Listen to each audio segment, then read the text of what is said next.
Now, earlier this week, the abortion debate was reignited after a church group marched on Parliament to register its dissent with attempts to decriminalize the procedure. That move created a firestorm, especially among women who ridicule the fact that men are the ones who want abortion to remain a crime. Now, today, Seventh-day Adventists, the largest denominational group in the country, are adding their voice to the debate through the global head of their movement. TVJ's Dashan Hendricks reports.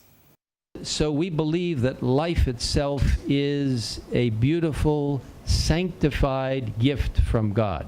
President of the Seventh-day Adventist World Church, Pastor Ted Wilson, in Jamaica for a global leadership summit focusing on health and being asked to weigh in on the abortion debate. Like the leaders of the local church groups, his position is clear. Most Seventh-day Adventists would be very supportive of the sanctity of life and not in favor of abortion unless the mother's life was in danger or there was perhaps incest or rape involved, and that is left to the individual to decide, at least in some countries.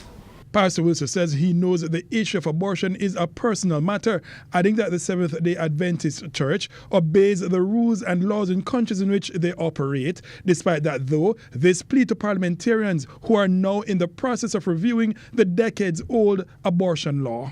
We do urge that lawmakers give strong adherence and cognizance to the sanctity of life.